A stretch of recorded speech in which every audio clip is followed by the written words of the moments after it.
Obesity and being overweight is probably the most misunderstood epidemic.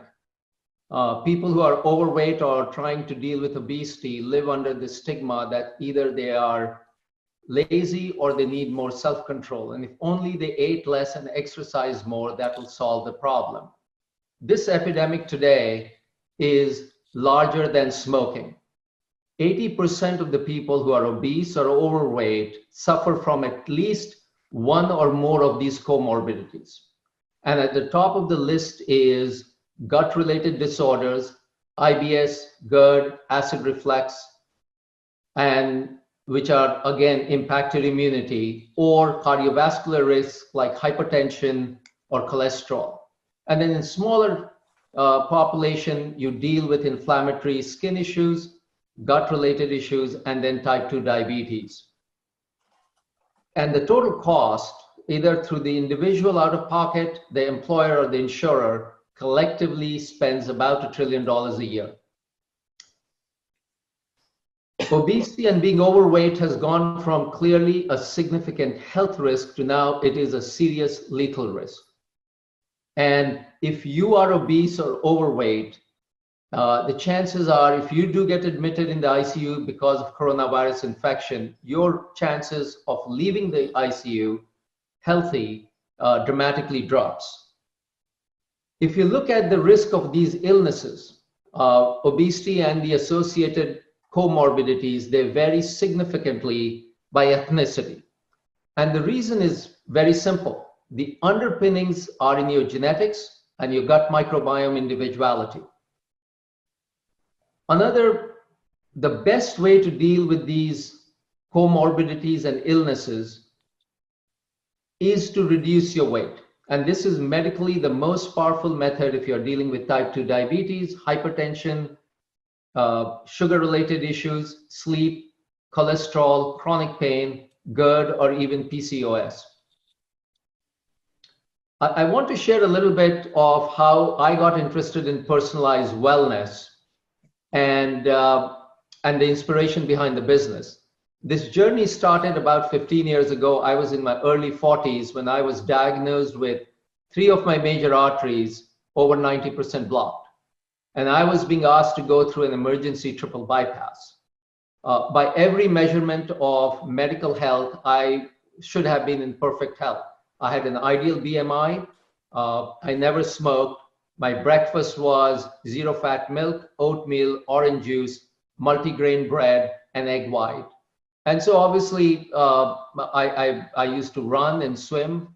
So I wanted a few second opinions, and I was surprised at the range of opinions I got, all the way from Dr. Ornish, who said he could reverse it, to some people saying put some stents in, to others really urging me to go through the triple bypass.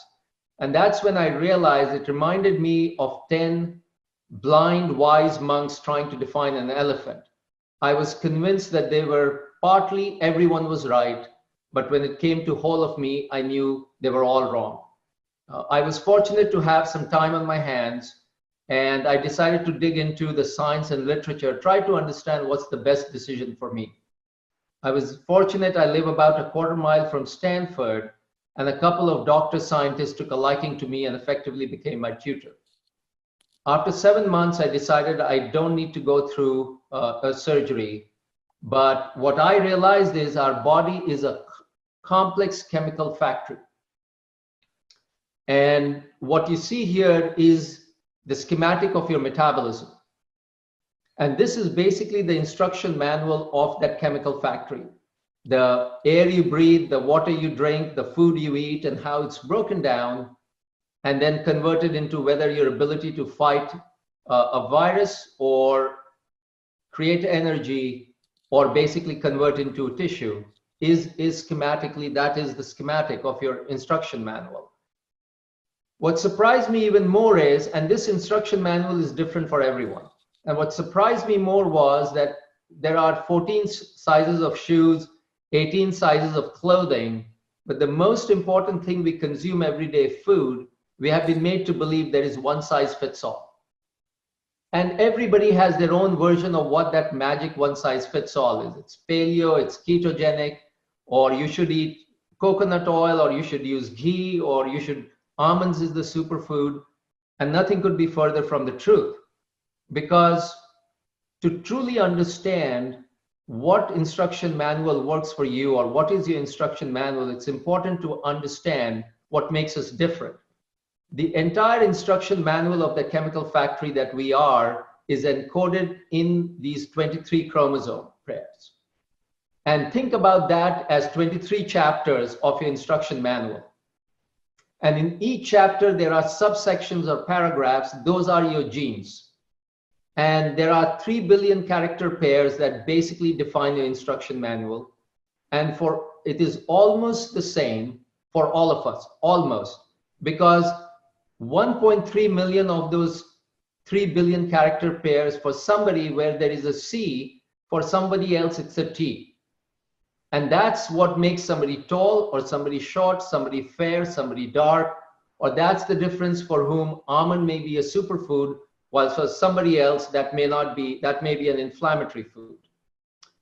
And that's just half the story, because we are made of about 30 trillion cells, and the other 30 trillion cells is what Naresh was talking about, is there are 30 trillion gut bacteria that is in our body.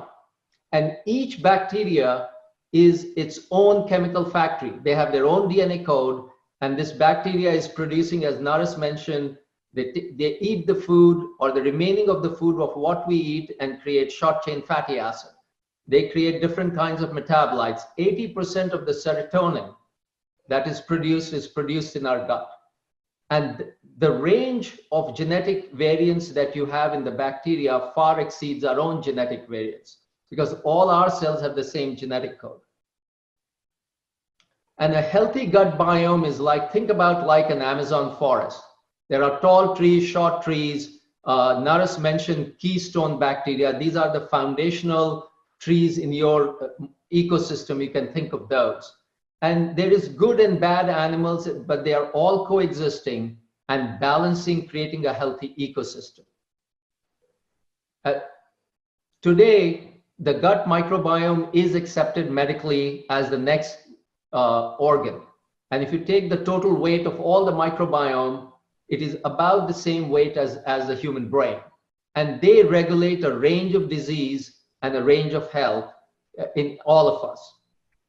If you look at the current approach to dealing with obesity, weight, and the associated illnesses, they are obsolete. They are built on science that's about 50 years old. If you went and asked a physician today that's giving you guidance on weight loss and asked them what advancements in medical science or lifestyle science is incorporated in those guidance, chances are, other than some few progressive physicians, their answer would be zero. And consequently, the solutions are very, very generic. Whether you are a 48-year-old woman who is perimenopausal with hypothyroidism, or you are a 42-year-old male who has pre-diabetes and you're dealing with sleep apnea, or you're a 32-year-old woman trying to solve polycystic ovarian syndrome, the general advice would be you need to lose weight, and you need to count your points, count your calories, eat less, exercise more, put some more greens. Consequently, these are highly ineffective. All of these illnesses are progressing at about 8% compounded year over year, despite of spending about $1 trillion a year. The medical science and the community today acknowledges that obesity and the related illnesses is a multifactorial disease.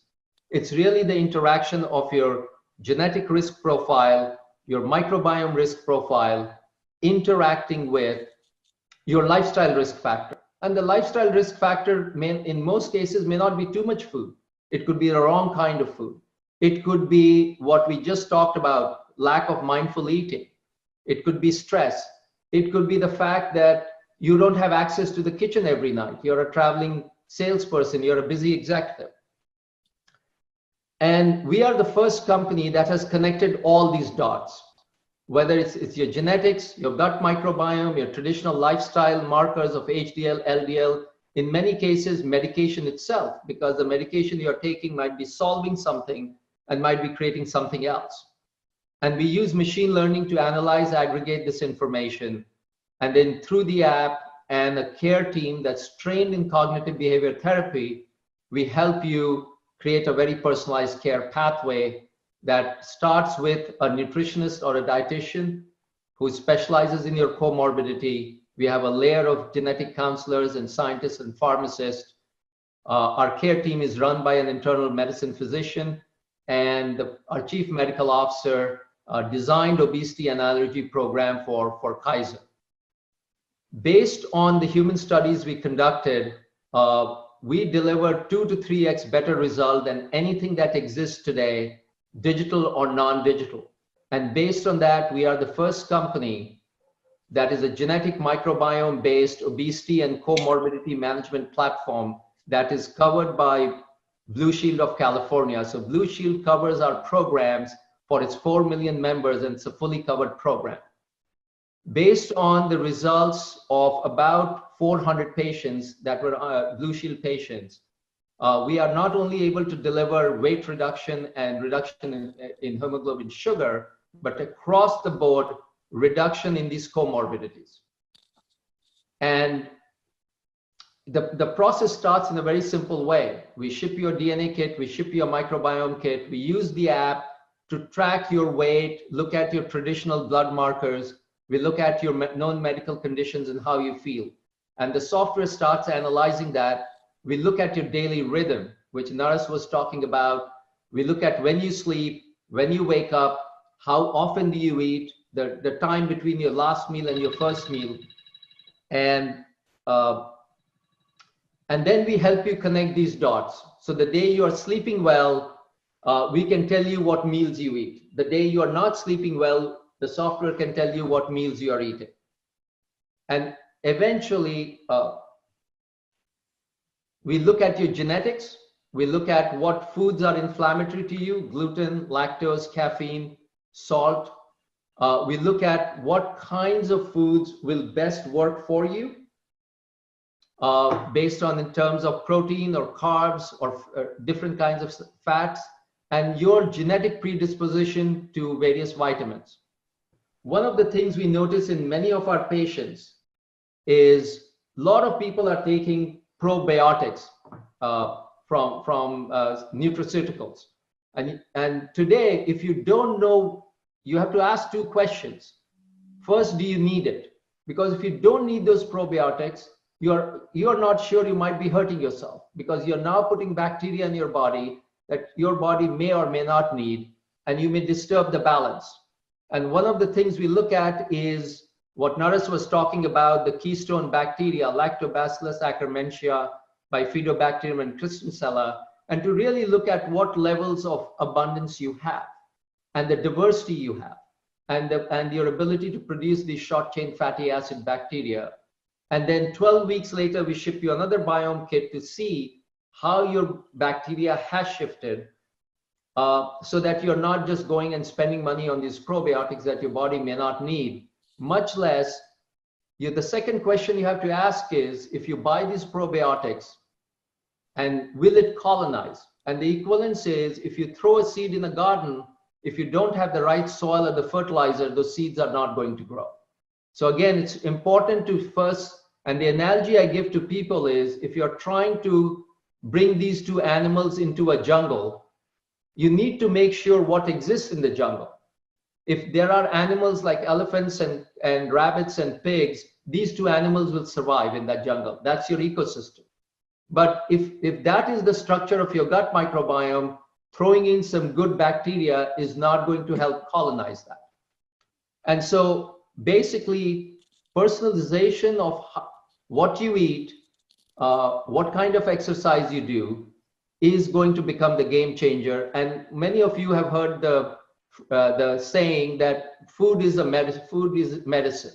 And I love that. But what I love even more is, know your enemy and know yourself, and you can fight 100 battles without a disaster. And personalization will be the game changer towards better health. Thank you.